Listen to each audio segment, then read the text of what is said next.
the Longevity Party and your ascension to that chair in a second. But some controversial breaking news that formulated the Haywire interview that I had. Let's talk about that.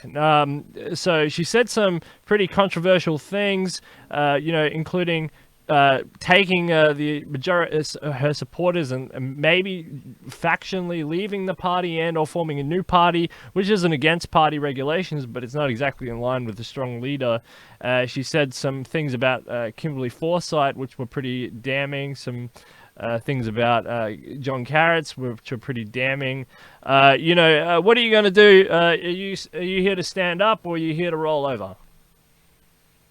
Well, there's no cause for insults. There's no cause for unwarranted insults. So far as I can tell, there's nothing that precipitated this exchange, and suddenly Kimberly is being referred to in negative terms as a contamination. I don't even know in what context that could possibly be construed. And same thing about Carrick's.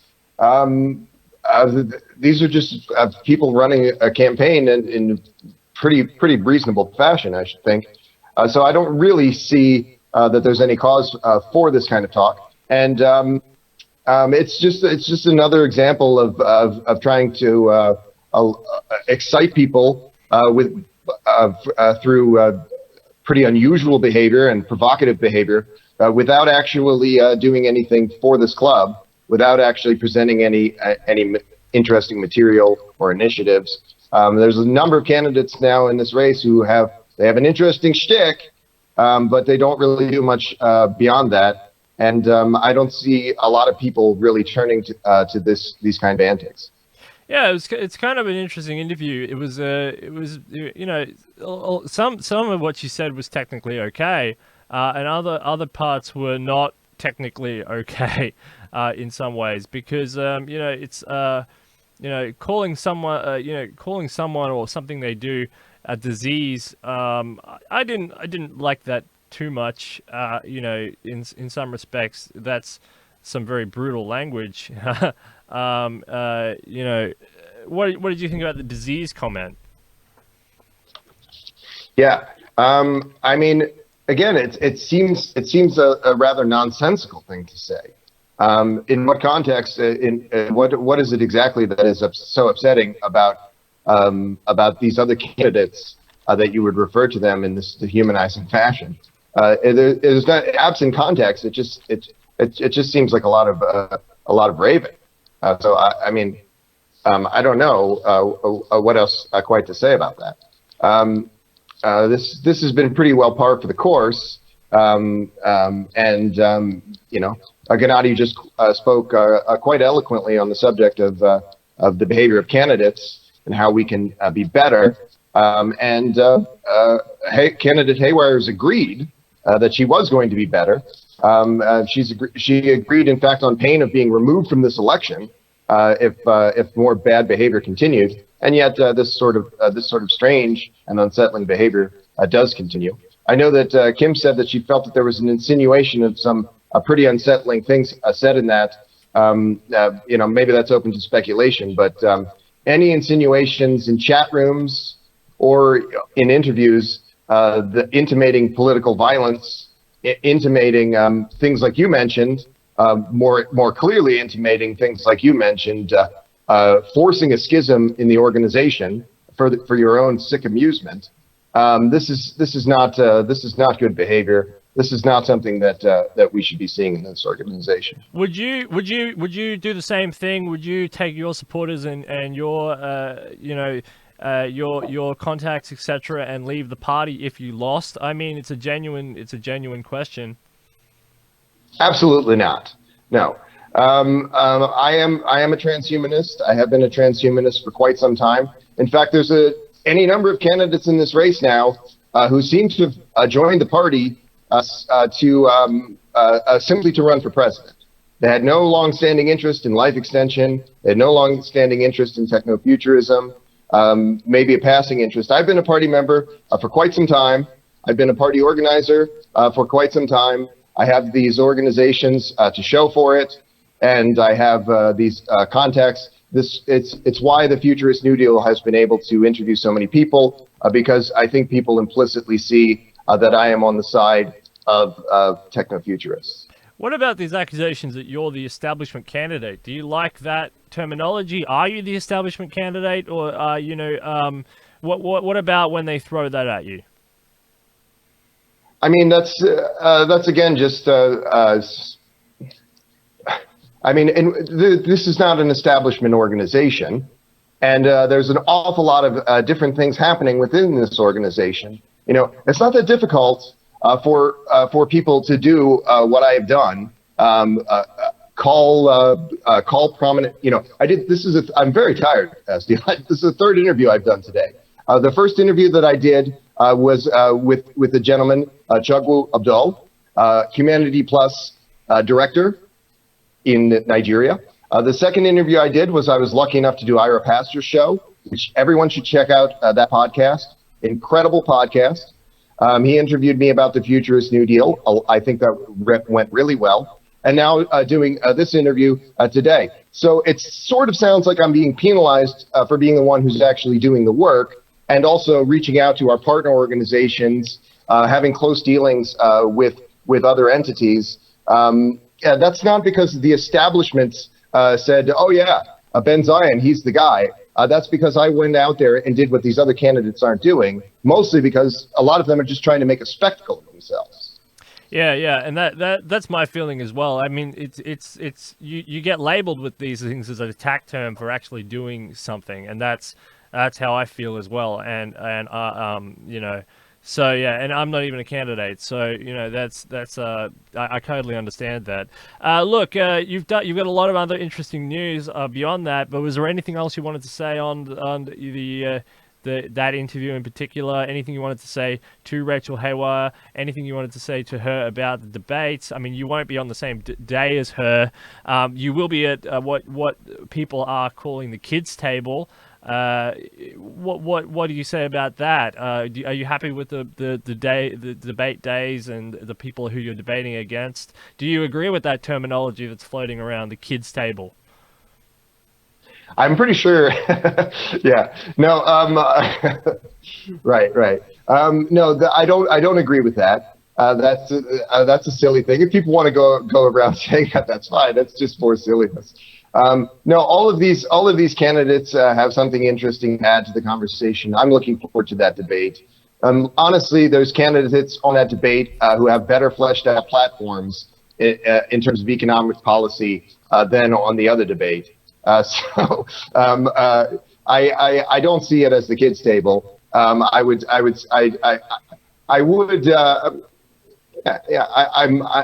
pleased with the arrangement of the debates. I know some of my supporters were quite upset that I wasn't going to be on this first day, but first day, last day, you know, it's all good.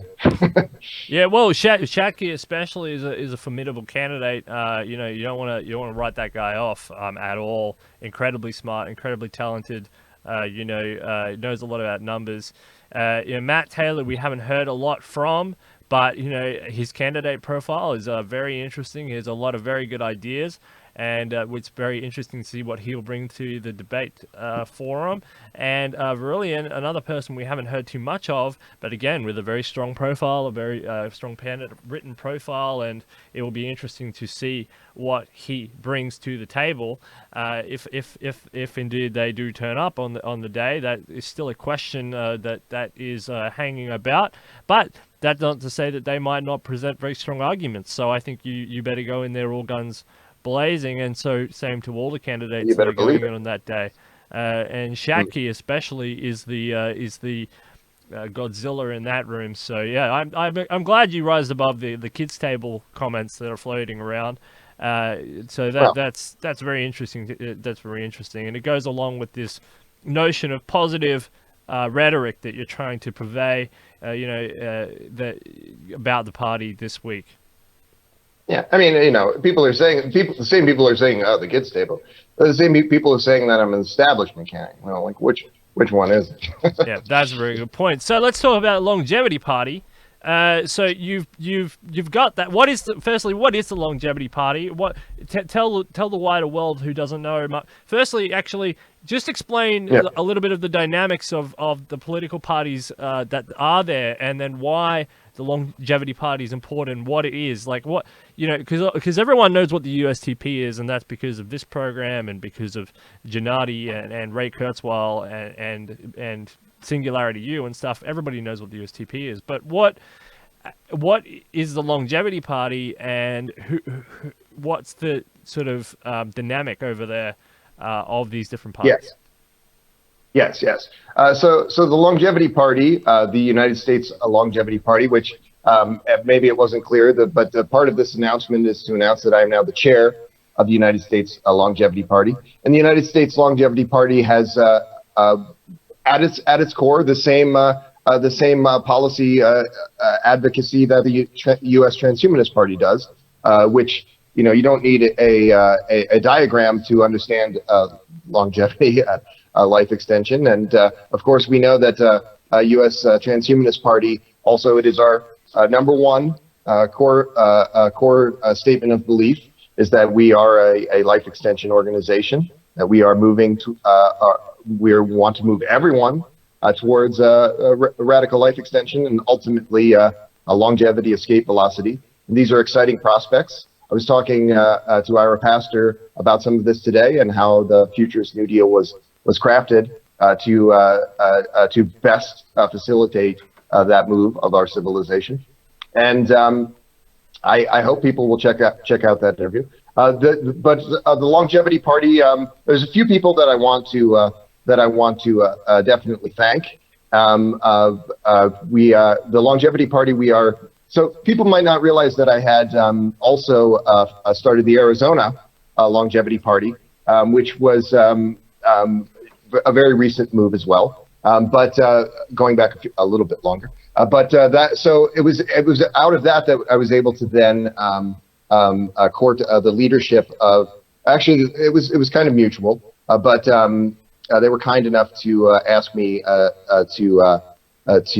take over this chair, and we are going to use these two parallel organizations to advance these aims, which I think unite all techno-optimists, and we can. It's part of a strategy for building the Transhumanist Party to 10,000 members, and it's part of a strategy towards setting the stage for a country that can truly embrace life extension. Yeah, very interesting. And there hasn't been any complaints. I had a consultation with Gennady a little bit on this, and I do not speak for him at all, and anything. And but as far as I can tell from the very basic discussion that we had, there doesn't seem to be a conflict of interest here. And there hasn't been with your involvement with the Arizona Transhumanist Party either. No one mentioned that. That's never come up as an issue. I've never heard that. It's not an issue at all. And there hasn't been a whimper of an issue since. I mean, it was only less than an hour ago that I spoke with Gennady, and again, nothing on this, so it doesn't seem to be a conflict of interest here. What they seem to see is a bridge building campaign. Yes, that is precisely what it is. It is a bridge building campaign with a parallel organization. And if you feel this way, there's an awful lot of third party organizers out there who are officers in multiple parties. It's not a controversial thing. And some of those parties that they might be officers in might have far more divergent agendas than what we're describing here. So there's a lot of possibility for synergy here. There's a lot of possibility for working together, and that's what we need to recognize. And also, I'm not Rachel Haywire. I'm not going to use this as a pretext to damage an organization. I'm not going to use it to be playing games. I am in this because I want to affect real change and make things and build this organization into something that will be bringing out about better public health outcomes and better futurist outcomes for the people of the United States. Let's talk about that, because Haywire said that as well. She said this is becoming a health policy club. You're a big longevity advocate. You keep going on and on about it. I'm proud to. Yeah, are you concerned that this will turn into a health policy club as opposed to a club with that has all that encompasses all the issues? Well, I mean, I would definitely question the motives of people who are trying to draw focus away from life extension. I mean, there's a very real sense in which we can advance life extension by creating energy around it. These other matters, particularly AI, they run parallel to one another. And you and I have done a number of panels on AI. You and I have I've done umpteen podcasts about advanced algorithms, interviews with extraordinary people, and so it's not as if I definitely don't see these candidates who are making these critiques and these people who are making these critiques doing any of that work. So it rings very hollow to say that they have more serious-minded aims in mind. Because this is just more kind of mindless sniping. Yeah, it's kind of interesting in that way. We're getting close to the debate. Have you had any more shifts in campaign strategy? Have you had any more new notions about what you want to achieve or the message that you want to push that you want to? That you want to throw out? Yes, the third virtual debate and the fourth virtual debate is coming up. You're still working with Kimberly, obviously, very strongly. Oh yes. You've mentioned that you want to integrate John Carrots' green new energy, environmental policies if you can. I mean, you're reaching out to these different people. Is there any news apart from that, like to do with, like, is there any policy strategy change now that you have this position in the longevity party? Oh yes, certainly. You and I did a show on this very subject not 48 hours ago, and I would urge people to look at this show again and look at some of the releases that I've made and upcoming releases that describe this. But yes, we want to first and foremost be building Benzion 2020 will build the Transhumanist Party out to 10,000 members by 2022 over the course of the next 3 years. That's what we're going to do. And as I mentioned, there's a lot of ways to approach this. We have a wonderful a set of initiatives that we're going to be doing to see that happens. And many other things, rallying the party toward common cause in other ways, making sure that this remains a serious-minded organization, making sure, as we mentioned at great length, that we have good relationships with third parties, not just organizations like the Longevity Party, but all of the partner organizations. Benzion 2020 has reached out to. Other candidates have shunned or openly attacked. It makes little sense. But this is how adults run a political campaign, is to form these relationships and cherish these relationships, and also respect our constituents and the goals of this organization. And I'm proud to be a part of the Futurist New Deal. I'm proud to be running this campaign. I think that it's going very well, and that again, was not some selection process. That was going out and pounding the pavement and doing these interviews and doing the work the other candidates don't seem to want to do. Yeah, and that's really important, building bridges. And another name that's been popping up is I've seen off your stuff is Y Combinator. Y Combinator is someone that you guys are looking at, working with. Is that true? Oh yes. An incredible outcome from this organization, an incredible output from this organization, and we have a lot of things, a lot of irons in the fire. We are moving towards building these kind of relationships specifically towards building out larger media operations. And if you look at some of the proposals that we have, policy, media, all of these things, when you start to see how these things are playing out, you will say 10,000 members, maybe that was a conservative estimate, because what we're going to be doing is it's going to be truly incredible. Yeah. And I don't mean to drag the conversation of the tone of this talk down, because this has been a very good talk. But Haywire in her interview said that she would be happy to take money from virtually any president, politician, dictator, tyrant, anybody to fund her transgressive arts, and maybe with the odd exception like Che Guevara. What say you? Would you be happy to hypothetically work with literally anybody in order to get money? I mean, it's kind of a strange proposal, considering that her early campaign, her main campaign up to now has been to avoid certain, talking about certain individuals and exchanges of money between parties, and now that seems to have done a backflip where anyone and everyone under the sun, regardless of their moral and leadership decisions, is now well within the moral remit of taking money to forward an explicit goal. Does this sound something?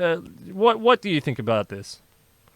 Yeah, well, I think it described. I've described this candidate as having amorphous and incoherent political philosophy, and we can see that in this campaign strategy as well. There was this desire to be attacking an organization for precisely this sort of behavior. Now she says she's going to engage in this behavior, but even absent those attacks, this is not the behavior. This is not anything that any ordinary or sane candidate would do.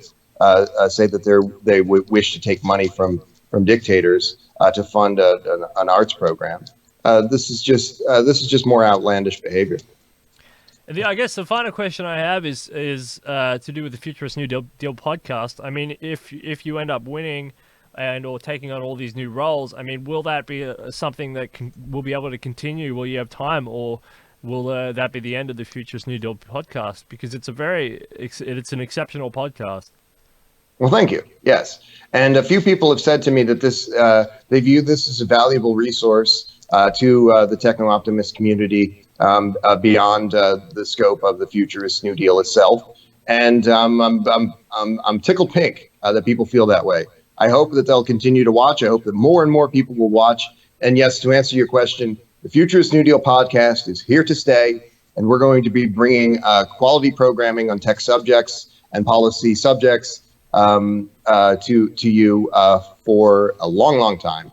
So that's irrespective of whether I am the candidate, which I do believe will be the case. We have every reason to be very optimistic about that. Yes, the Futurist New Deal podcast. I think check it out. It's worth a look. Yeah, I enjoy that podcast a lot, by the way. And you're going to be an observer. What are you looking for in the third debate as well? Are you looking for a certain tone? Are you looking for certain questions to be asked? Are you looking for a certain charisma from the candidates? What are you looking for? As an observer of the third debate, and how will you approach that observation task? Yeah. Well, looking at listening to Gennadi's podcast, Gennadi referenced the kind of behavior that he wants to be seeing and the kind of debates that he would like to conduct, and then looking at the comments on Rachel Haywire episode 71. People are kind of freaking out on these comments. Other candidates are lashing out at one another, and not without provocation. But we would hope that it's what I've wanted to do. Insofar as I've engaged in this sort of thing, I hope that it's always ended with some message about policy, with some message about organizing. Those people who do the opposite of that, creating drama to no real end and dragging everyone else into it, That's not the function of a policy club. That's the function of an elaborate performance art prank. That's a function of some other kind of thing that that kind of energy could be better focused towards doing real things, but sadly it is not. And I think that's why people are getting quite sick of these kind of provocative candidates. Yeah, and you mentioned Gennady there, and Gennady's very important. He just laid out the what he wants in terms of some of the contextual stuff, but also a bunch of assistants were to be listened to Pavel Ilan, who came on the secretary. He listed out some fantastic questions and talking points and everything that they want to hear from the executive up there.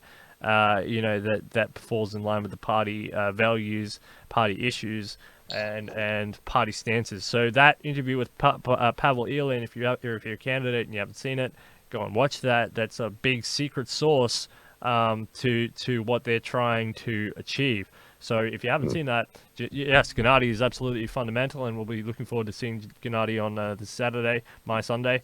But Pavel Ilan also gave you a huge boost and a huge hint as to what they're trying to achieve, and what they're trying to hear, and sort of the sorts of rhetoric that they would like to hear. So thank you, Ben, for coming on. I'm going to say that Pavel Ilan was also a friend and kind enough to come on the Futurist New Deal over this weekend, and so that will be coming out later in the week, and a lot of interesting discussions there about a life extension and his personal business experience with life extension, his personal organizing experience.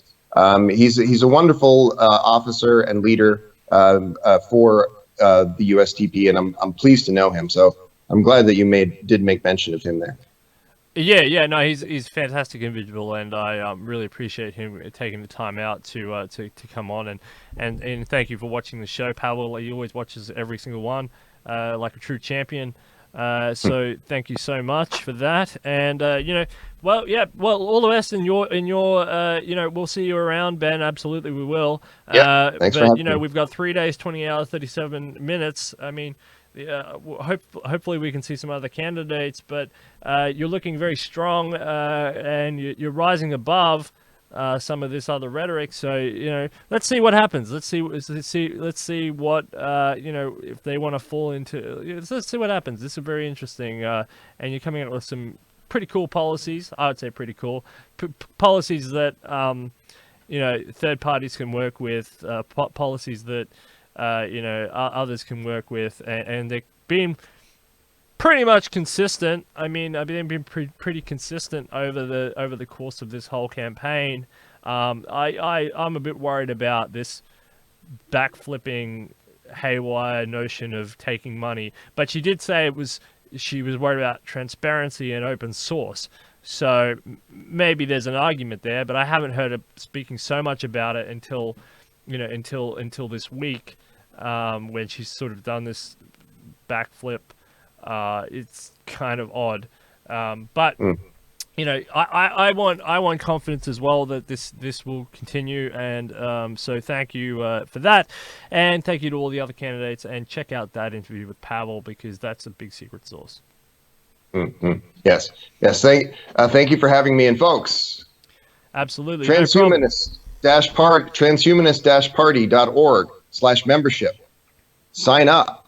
Be a part of this organization. If you're taking the trouble to watch these programs and comment on these things, tell your friends to get in there and sign up. It's there's ranked. We heard a bit more about the ranked choice voting tonight. A lot of us were familiar with that, but everyone kind of does get a vote. So tell your friends to get in there and vote and participate in this organization and help us build this organization, because radical life extension is closer than you think.